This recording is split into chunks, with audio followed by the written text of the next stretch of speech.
but there are certain things that this community likes to hide. So since we're in this time period, we'll start there, all right? But we'll start in another community. So yes, the Monday where we left off, the Harlem Renaissance basically is referring to a time where, for the first time in African-American history, we have an urban experience. Now, we are an urban people. As Canaan pointed out, as I might have told you before, if you don't know who Canaan is, well, the Dusty-Foot philosopher, rapper from Somalia, basically says Africans taught the world how to do cities, and do cities well. Like, don't pee in your drinking water. Basic stuff like that. You know, and how do you live with, 250,000 people alongside a river, and how do you, have certain values where you can live in a civilized way, right? So for the first time in our history, we are actually concentrated in cities and developing a culture. So not just art and poetry and music, but politics and economics.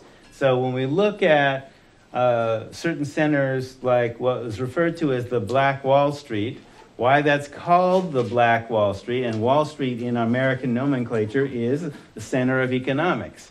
Now, when I was saying about from a native perspective and a black native perspective, the reason the wall on Wall Street was created was to keep native people out. And part of the reason you keep native people out is because they have some dangerous ideas, like we don't believe in racism. We don't believe in real estate. We don't believe in poor people. We believe that women can be leaders. So we believe all these kind of things that early American founding fathers don't believe in. Therefore, when you have entire nations of people that believe against what the founding fathers believe, we got to get rid of them. Because we can't have black slaves and white women and all these other folks go living in Indian country. We won't have anybody. Why would they want to live with us if they're getting beaten? So understand that when the wall in Wall Street is being built, white people are being bought and sold like slaves and beaten. They're called indentured servants, okay? But, there are also black Europeans that are coming over, basically getting the same deal, right? So you have this economic bifurcation where you have haves and have-nots. Right? And you base your economy on having haves and have-nots. Right? And that's what Wall Street is about. That's is not about making sure that everybody has what they need. It's like, yeah, if you can pay for it, you can have what you need. Essentially, the market, who decides who's in the market? Well, we're already in the market because we already own stuff. And then we decide who gets to buy and sell. And if you bring yourself up by your bootstraps, well, that's nice. Rags to riches. I mean, that's part of the mythological meme of America, right? You can do that. You can start with nothing and work your way up to riches. Rags to riches, Horatio Alger's story. So here's the challenge with that. When you do that, you might not be subject to the same rules that the rule makers who control the market make, right? So, Tulsa race riots. Go to slide, if you will. Thank you. So the idea, Tulsa, Oklahoma was the center of what's referred to as the Black Wall Street. So Wall Street, that means center of finance, banking. Right? Because in this time, in the 1920s, it's legal to discriminate. Most of America is under type 4, conscious institutional racism, among other things. Not just racism, sexism too, because women can't vote either, right? When the founding fathers said, we the people, they did not mean all human beings. They meant rich white guys like themselves as part of the democracy. So, there were places where the African American community said, okay, we can't even deposit money in banks, and banks won't loan us money. So let's start our own banks. Let's start our own stock exchanges. So what I was showing you with Marcus Garvey with the White Star Line, okay, you buy a share in the White Star Line for $5, which back then, if you understand that a loaf of bread might cost 50 cents or a dime, because I grew up with soda pop, where you could buy a can of Pepsi or Dr. Pepper or Coca-Cola for a dime, literally. Right? So you know how much it costs now. So, I mean, that gives you, gas was 25 cents a gallon. Right? So loaf of bread, 25 cents. So if somebody's paying $5 for a share, that's like $50 today, basically. Right? So Tulsa, so they're selling stock in this company, right? So Tulsa race riots. So when I first started talking about that, so this is 1999. Tulsa panel seeks truth from 1921 race riot. So understand what a race riot is. It is, before 1965 and the Watts riots of Los Angeles in 1965, race riots meant whites invading the black community along with the police force and the fire department and trashing that community over some slight. And what I mean by slight, it was a perceived slight, if not, probably not an actual slight, but if it's one person that insults you, you don't destroy the entire neighborhood. It's kind of out of proportion. That's not keeping law and order. So as an example, if you look at the movie Rosewood by John Singleton, basically where a white woman basically was caught cheating on her white husband with another white man, and she basically said that a black man had raped her, which was a lie. But on the basis of that lie, they trashed the entire neighboring town, black town of Rosewood in Florida. Now, in the movie, basically, Ving Rhames, his character is a Buffalo soldier. So he's armed, because Army veterans tend to keep their guns or acquire guns, and he basically leads a rescue of folks to escape, the riots that have basically occurred. So this is a lot of times is what's happening, certainly in the South or places like the South. So this Tulsa panel, go back to slide. So Beulah Smith and Kenny Booker, two elderly Oklahomans, lived through one of the worst race riots in U.S. history, a rarely mentioned 1921 Tulsa bloodbath that officially took, now that's the official story, dozens of African-American lives, but more likely claimed hundreds. All right, so the official story says dozens, but it's probably hundreds, but who knows, it could be thousands, perhaps even thousands. The Tulsa Race Riot Commission, formed 2 years ago to determine exactly what happened, will consider next week the controversial issue of what, if any, reparations should be paid to the known survivors of the riot, a group of less than 100 that includes Smith, now 92, and Booker, 86. So note that this is in 1999. The commission is formed in 1997, and you do the math between 1997 and 1921. You mean like nobody was inquiring why this happened, or that there was no inquiry for 70 years? So think of the conditions that would suppress such an inquiry, right? We had a 9/11 commission talk about that inside of 2 years. We had Kerner commissions talk about the Watts riots. You're like, what caused that? Within 2 years. Tulsa, 70? The gun went off, the riot went off. So on the night of May 31st, 1921, mobs called for the lynching of Dick Rowland, black man who shined shoes, after hearing reports that on the previous day he'd assaulted Sarah Page, a white woman, in the elevator she operated in a downtown building. A local newspaper had printed a fabricated story that Rowland had tried to rape Page. In an editorial, the same newspaper said a hanging was planned for that night. So this is the news, the editorial, saying, oh, lynching. How do you know that a lynching is planned for the next night? And by the way, so how does a black man rape a white woman in an elevator? Less than a minute. Right. Right. In less than a minute. How does that happen exactly?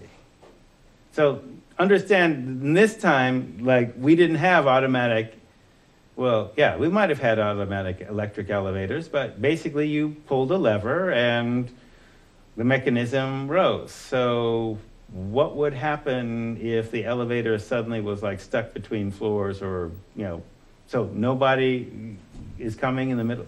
Yeah, there, you see where I'm going with this. And if you try and apply logic to it, it's difficult. It doesn't work. You're trying to make sense of it, and it's hard to. So, as groups of both blacks and whites converged on the Tulsa courthouse, a white man in the crowd had confronted an armed black man, a war veteran. This is why I told you about Ving Rhames, okay? You know how veterans are about their guns.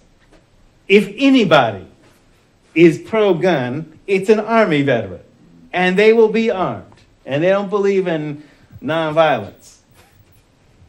Okay, Martin Luther King hadn't been born yet. Gandhi wasn't coming to Tulsa. I'm an Army war veteran, probably in a segregated unit. I'm keeping my guns because if the white folk coming after me, I am shooting back. All right? That's why they often call us militant. No, we are not laying down for this. You attack me, I'm wiping you out. Sorry. Like Malcolm said, self-defense is not violence, it's common sense. Especially this time. Especially in this time, right?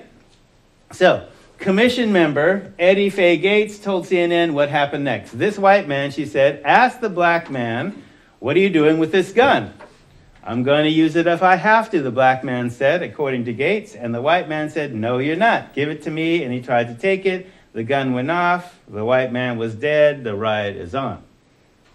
Truckloads of whites set fires and shot blacks on sight. When the smoke lifted the next day, more than 1,400 homes and businesses in Tulsa's Greenwood district, prosperous area known as the Black Wall Street, lay in ruins. From one dead white man. It's a picture from the time, basically, smoke. And the aftermath.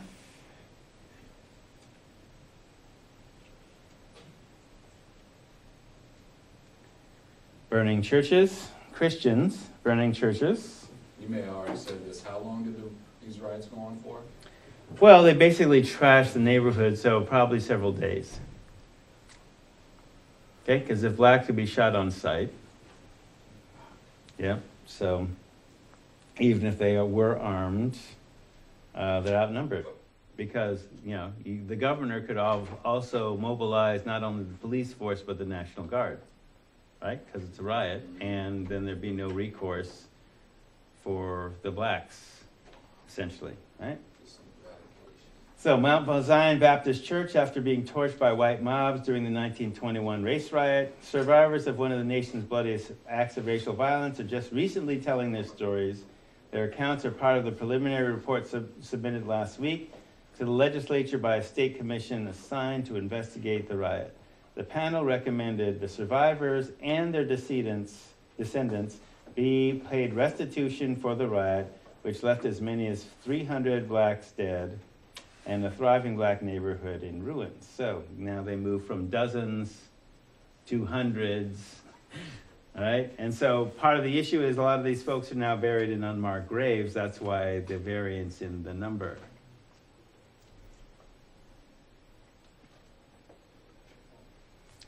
Dead body in the foreground,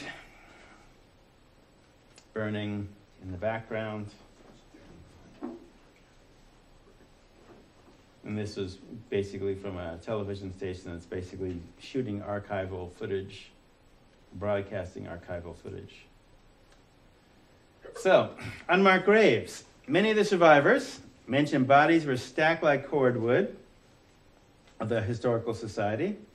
In search for the facts, the commission has literally been trying to dig up the truth. 2 headstones in Tulsa's Oak Lawn Cemetery indicate riot victims are buried there. In an effort to determine how many, they were going to use ground-piercing radar and other equipment in a search for unmarked graves. The tests pick up indications that dozens, if not hundreds, of people may have been buried in an area just outside the cemetery. Further tests will be conducted, but there are no plans to excavate the area. Now, understand, in this time, everything's segregated so that if black people are being buried adjacent to the cemetery, that's probably a black cemetery. And there were too many people to basically, either ID the bodies. Okay, this is a riot. People are being shot on sight. You could have had not only entire neighborhoods wiped out, but entire families. So who's going to claim the body? Right? Nobody to claim the body, mass grave. Right? So basically similar to Indian massacres that happened before, as well as, Custer or whatever, in all fairness.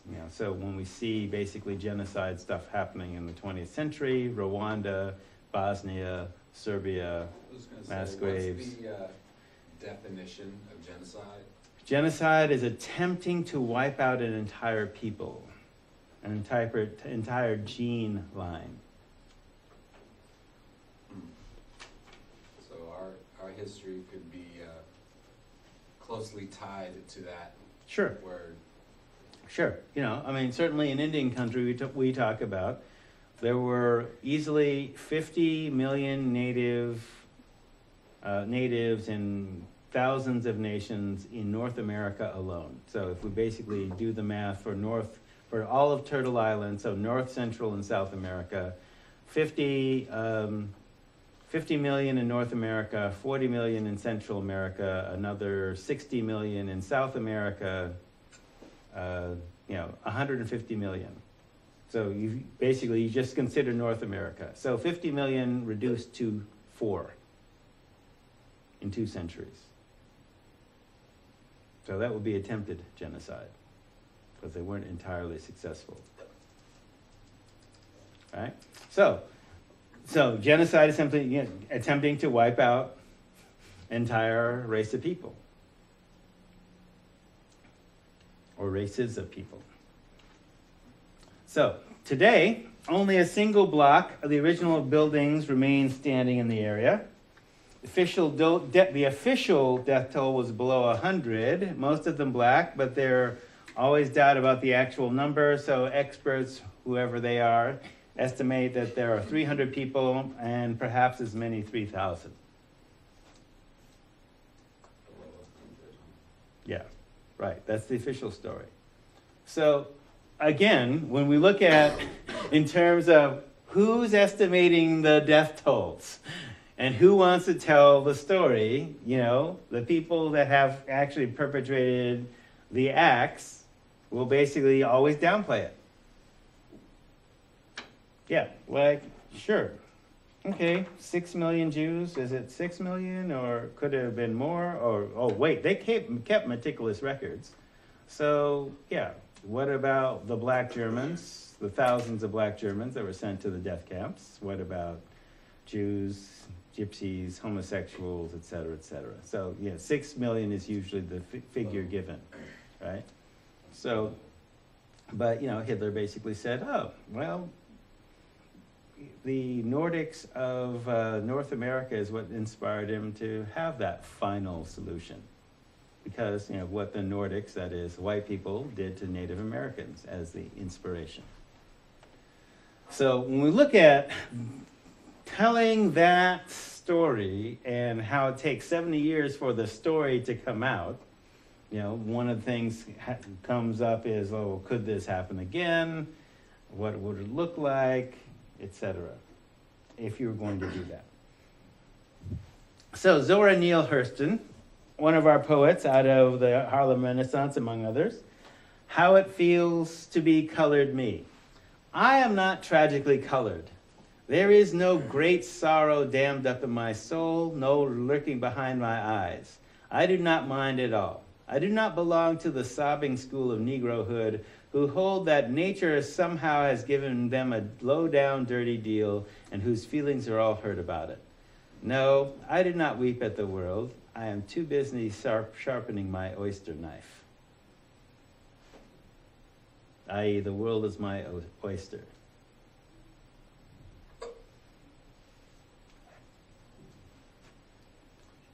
And she did a lot of cool things too. Yeah, she's pretty cool. So even writing this in, this is still the aftermath of that. So again, the response to looking at what do you do as a response to things like, well, the Tulsa race riots, and is you produce art, and you living well is the best revenge. So, in part of looking at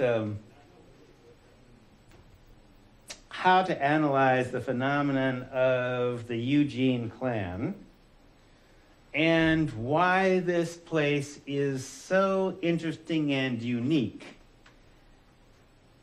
So first of all, I have to often deal with rumors. So people say, was Eugene Skinner part of the Ku Klux Klan? People ask that stuff. No. Eugene Skinner, the Klan didn't form until several years after he died. So he couldn't have been a Ku Klux Klan member. We have no real evidence of his writings one way or the other, just what the climate of the times was. I mean, he was a lawyer, he was a postmaster, and yes, he founded, the town of Eugene.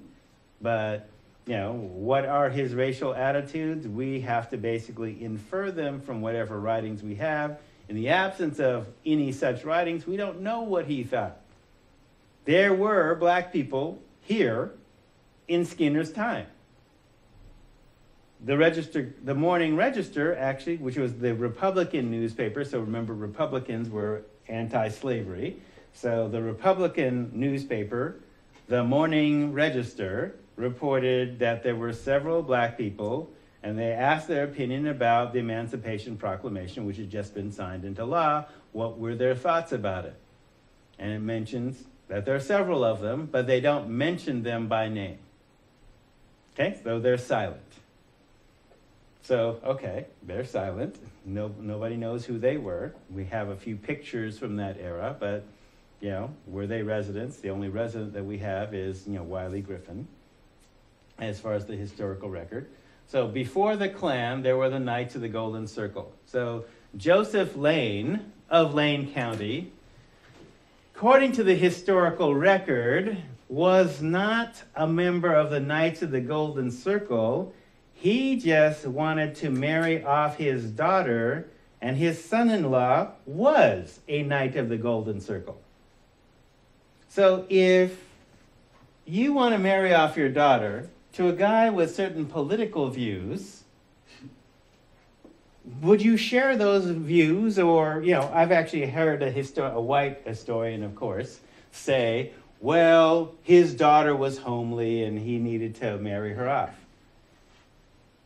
Yeah, I'm kind of not buying that.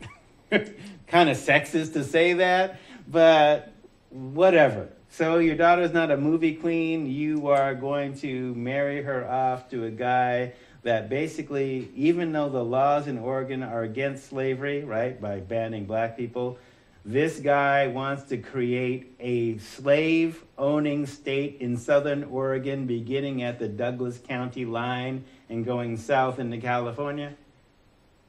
Because the Knights of the Golden Circle, right, you may have heard of them in terms of, there was a movie mentioned, I think it was like National Treasure or something like that, KJC, Knights of the Golden Circle. They basically they were pro-slavery, and they wanted a network of slave-owning states, not only in southern Oregon, but through the South, as well as South America. And so they actually had a plan to, create a pro-slavery, slave-owning state, and the people they wanted to enslave were blacks, Mexicans, Chinese, and Hawaiians. Now, notice, of course, we don't have a fleet of slave ships. So Hawaiians, well, there were Hawaiians here for a number of reasons. But you want to enslave blacks, natives, Chinese, Hawaiians, and Mexicans. But Mexicans, that's pretty bold because Mexico's ending just south of Ashland, even though it became part of California. So there's still substantial Hispanic presence in California. So Knights of the Golden Circle predated the Klan. Now, Ku Klux Klan existed post-Civil War, and then was made illegal, and then theoretically disappeared, and then, when it reappeared, Oregon was part of the resurgence. Surprise, surprise. Dallas. The Dalles, you mean? Dallas, Oregon. Well, you'll be seeing this shortly. So. How about White City? Yeah. Definitely. Definitely. Why do you think it's called White City? It's pretty much wrap up all of Southern No, look, understand. Douglas County and South, that's what they wanted for the pro-slavery state. Okay, so Joe Lane was an Indian fighter. Okay.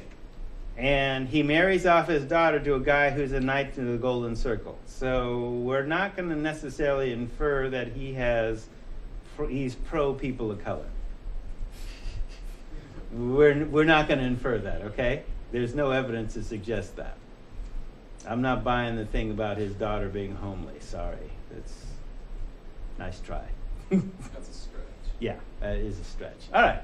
So, a Eugene black man's take on the Oregon Klan. What you're seeing here is, I thought about doing a one-man stand-up comedy bit because I thought this was hella funny. In a laughing to keep from crying sort of way. You know, kind of like a blues motif, you know? So one of the things that I wanted to talk about, and the reason that I talk about it, because, you know, it's like, there are some people that feel that I obsess about this, and I'm just saying it is necessary to understand the history here to find out why this place is so weird racially. Right? So, here's my take. This is a justice chess yoga. So justice chess, the strategic simulation to create justice. So here you have a group, if you remember this from first term, first class, we were talking about, okay, Shatranj is a strategic simulation of war between nations. Justice chess is the strategic simulation to create justice. So justice chess, the yoga. Capoeira, yogas, they're practice forms. You have to be flexible and you have to be strong. Your opponent kicks, got to bend over backwards to let him miss.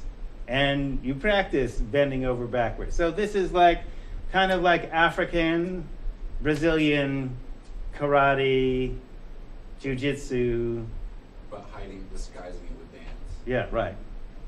So this art, one of the primary centers for this art was what's now known as Angola. This is, if you're an adept of this martial art, you could actually practice it in chains. This is the technology that allowed many slaves. There were 150 rebellions on slave ships at sea. The most successful ones were able to overpower the crew and sail the entire ship back to Africa. All right? Now, what happened with Amistad is they let the crew live. So never give a slave an even break. Okay? Just like, you know, you're going to be raped. I'm certainly in favor of arming women with arms and martial arts so they could kill their rapists. Because if your rapist has decided you're less than human, do them the favor and remove them from the genome first. I'm totally down with that. Save the state the expense of a trial. Kill them. Because they're not human. Eliminate demons. Now, they used to do that to us without trial, so I suppose I should be more compassionate, but I'm father of daughters, I'm not down with that. Anyway, capoeira. This is a yoga, practice form. A fight and a dance with a skilled opponent. All right? So if you think of the Ku Klux Klan as a mimetic organization, Okay, a virus, so a meme is a virus of the mind, and a virus that kills its host must adapt to survive, and so it must adapt to less lethal forms. All right? So the Klan in Eugene had to adapt. Okay? Because Eugene has this whole liberal kind of countercultural reputation, but you have to understand that's only been since the 60s. Before that, it was a sundown town. Before that, there was an active Klan. But understand, when I mentioned the Morning Register, that was the Republican paper. The Democrat paper, the Daily Guard, was pro-slavery. And so when the Democrat paper bought the Morning Register, creating the Register Guard, the owner was a Klansman.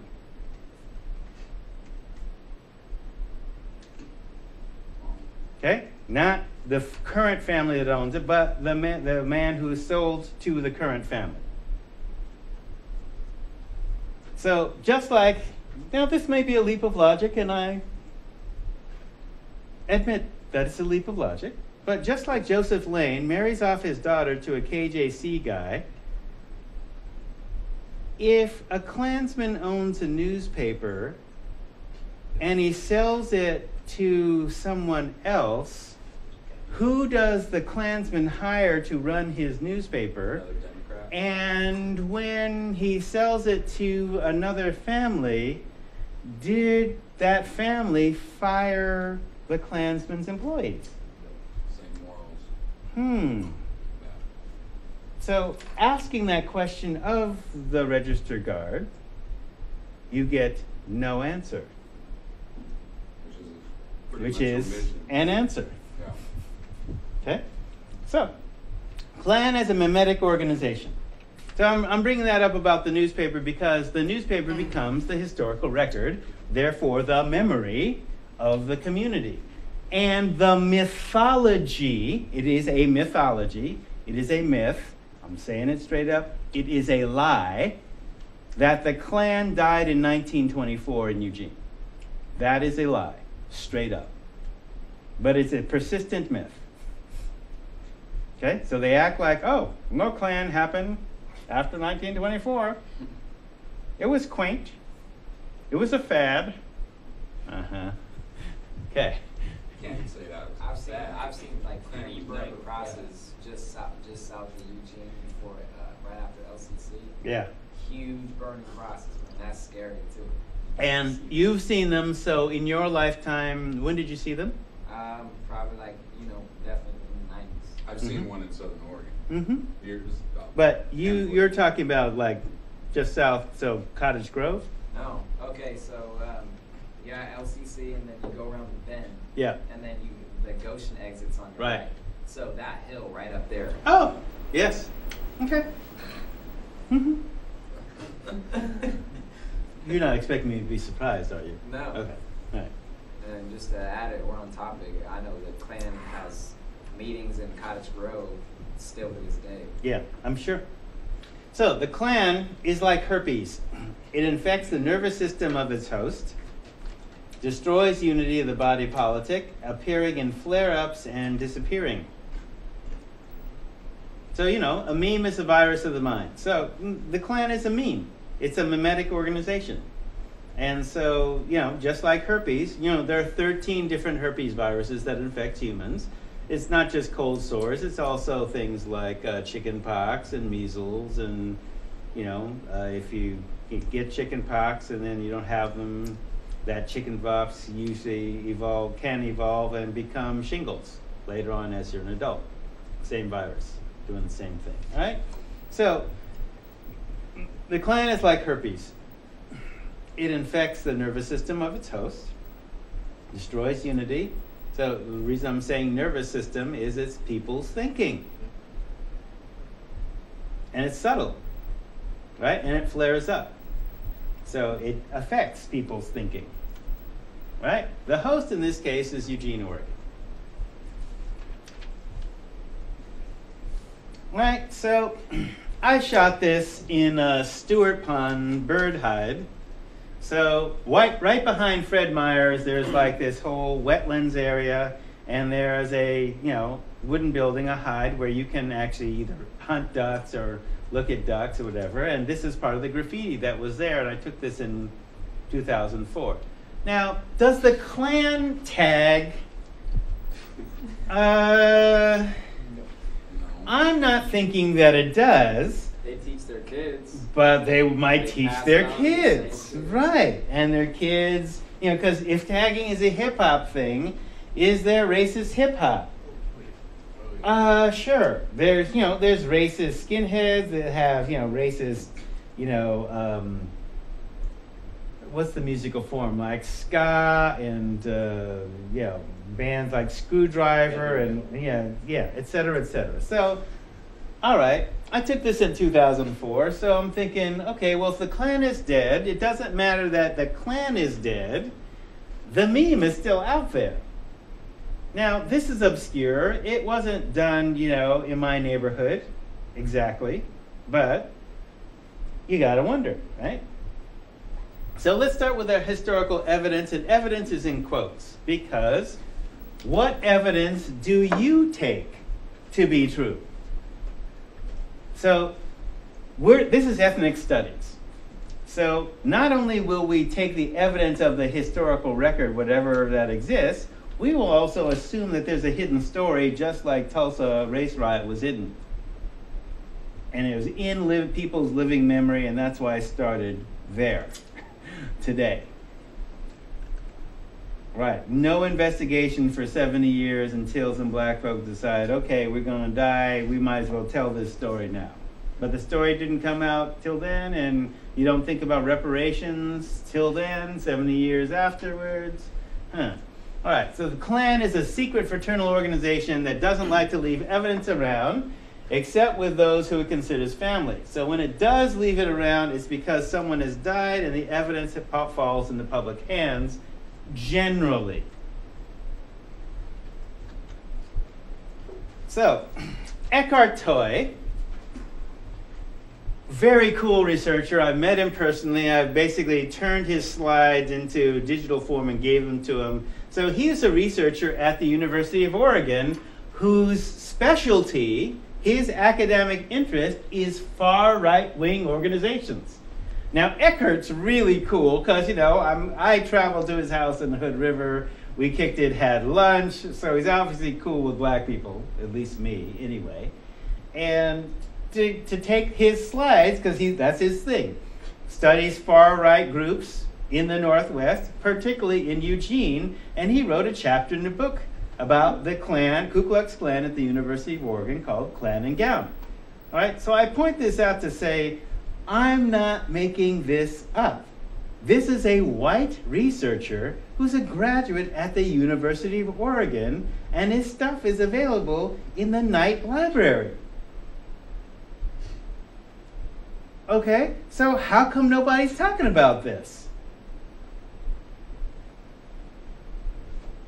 I mean, my wife went to Knight Library, and she's old school. She doesn't like computers, but she can go sit in microfilm room and comb through the very beginning of the Morning Register and the Daily Guard from the 1800s and go page by page and year by year and find out stuff that they ain't teaching at the University of Oregon.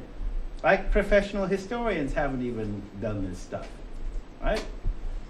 So Eckhart Tolle grew up in the Pacific Northwest, earned his PhD in American history at the University of Oregon, beginning with his master's thesis, The Ku Klux Klan in Oregon, its character and program in 1959. The Klan and related topics have been a primary focus of his research and writing. After teaching at several universities in the Middle West and on the Pacific Coast, he retired to the Hood River Valley, Oregon Encyclopedia. So, I went and kicked it with him in Hood River after he did a presentation at the University of Oregon talking about the Ku Klux Klan. Now, the reason I gave a caveat about historical record, okay? Historians that are professional have to work on the evidence. And if the evidence is in, like something that people wrote down, or if you have the Ku Klux Klan list, that's a physical document, is basically following the Euro-American axiology of if it is written down, if we can touch it, it's real. If you just say it, it's hearsay. We can't use hearsay as evidence. Just like in trials. Right, just like in trial, okay? That's fine. But ethnic studies, we go, okay, we ain't making this up as a story. Somebody witnessed this. And if that somebody has been historically excluded from the historical record, you may say the Klan died in 1924, but black people are saying, they burned a cross in front of my lawn and these years long after you say the Klan disappeared. So what's going on? So what Eckhart will say, and I respect him for saying this, though I don't agree. Okay? He says people will use the Klan's imagery to try and terrorize people. But you can't say it's the Klan. Okay. All right. Got no evidence, unless you got card-carrying Klan member, right? You find the list. You take a picture, right? Okay. That's your standard of evidence. Fine. I'm good. You're a historian. I'm in ethnic studies. So folks tell a different story. But here's what we can infer based on that evidence. So this is one of Eckhart's slides. This is Albany in the 20s. So you can notice the style of automobile and Klan walking down downtown Albany. Isn't the whole gown, when I was in Peru and I went to this church, and it's one of the only I think it might be the only Catholic church that has Moorish designs built. Well, obviously it's not the only one, because right. arches, right. colonnades, and all right. that. Right. But this had like a spot that had a whole star system etched out of wood blocks that were no nails, like all these different Moorish patterns and all this stuff. And they had a picture when the Spaniards would like trying to convert the Peruvians. There was a picture where they were in a black thing like that with the hat with the red cross, which might be the Dutch or something. I don't know. So I was talking about black gown. Yeah, it was a black gown with the same pointy head. So I was like kind of tripping. It's on like that. the Grand Wizard or whatever. There are African secret societies, and I didn't have this for this particular presentation and I didn't use it for last term either, but there are African secret societies that have regalia like this that are older than the Klan. Okay, exactly like this. Peaked hoods and everything, in white and white, black, and different colors. So yeah, could I make the case that they stole this kind of regalia from us? Sure, possibly, but they wouldn't say that, right? It seems like that's the assertion, right? Like they stripped it from us or whatnot. So this is America, and we have, opinions are like anuses. Everybody has one. So go to slide.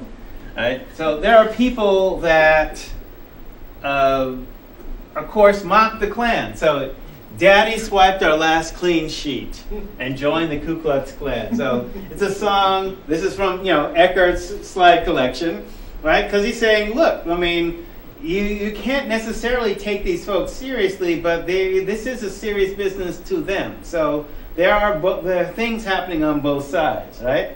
So, for example, the Register Guard might have been owned by a Klansman, but the Eugene Emerald at the University of Oregon always dissed the Klan as a student newspaper. But that's Eugene. In Corvallis, there's a student group that actually was pro-Klan and was part of the student version of the Ku Klux Klan, and we'll show you what that is. Yeah. All right, so Klan Kliegel. So the Klan builder, Kliegel is like an organizer for the Klan. Pacific Northwest Domain, Major Luther Powell. I'm not sure if he's actually military, but the idea is this. The Klan operates as a secret fraternal organization. It operates as it's a nation within a nation. All right, so grand dragons control states. Cyclopses control cities. And then so on. Do they only have one hole in the hood? Say again? No. No. Don't go Django on me, brother.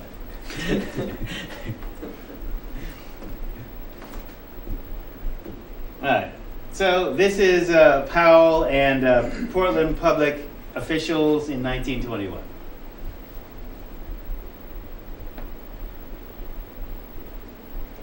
So he's in full regalia and basically showing, if he's having his picture taken, telegraph photo from left representative of the National Safety Council, Chief Jenkins, the police, Portland Police Captain Chief Jenkins, Sheriff Hurlburt, King Clegal Powell, Lester Humphrey, Special Agent in the Justice Department, that would be U.S. Justice Department, Exalted Cyclops Gifford. All right, so there's a clear connection with the founding of the law enforcement that would persist, yea, unto this day. So Klan has their own publicist. It's from the Oregon Historical Society. Now, the truth about the invisible empire, Knights of the Ku Klux Klan, a lecture delivered at the Municipal Auditorium in Portland, Oregon on December 22nd, 1921 to 6,000 people by R.H. Sawyer, Grand Lecturer of the Pacific Northwest Domain. Mr. Sawyer came to Eugene. And this is a application form to join the Klan. The truth about the Ku Klux Klan by a representative of the Imperial Wizard exposing a colossal conspiracy against American ideals, American institutions, and American womanhood. The Face at the Window and the Knights of the Ku Klux Klan ride again. 8 reels of thrilling pictures with a message of warning to American manhood and womanhood. Eugene Theater, one night only, January 11th, 1922, under the auspices of the Ku Klux Klan. The Eugene Theater, owned by Mr. McDonald of the McDonald Theater, exists on the spot that is now the Health Center, down Willamette.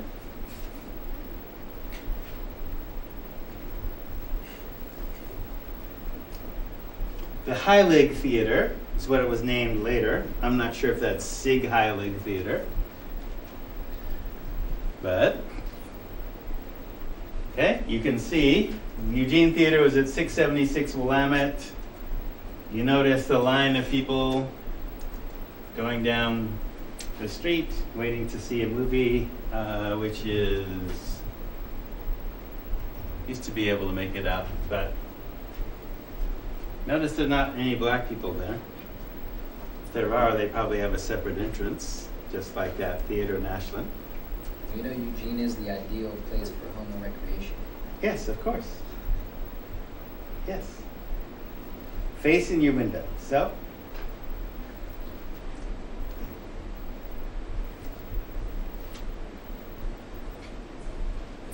Klan initiation, possibly Salem, Oregon, 1923. Klan affiliate, Royal Riders of the Red Robe. Now, remember, when they're talking about American manhood and American womanhood, who are they talking about? Whites, but which whites? Because remember, this is 1920, so what's the definition of white? Not American, like Western, European. There is an acronym. It is WASP, right? Anglo-Saxon Protestant. And they're concerned with racial purity. Racial purity is America's security. Not making that up, that's a quote. Right? So, in order to get into the Klan on that initiation sheet, which I'll show you some of the questions where that came from, right? You have to demonstrate that you're, white Anglo-Saxon Protestant. But they are looking for other members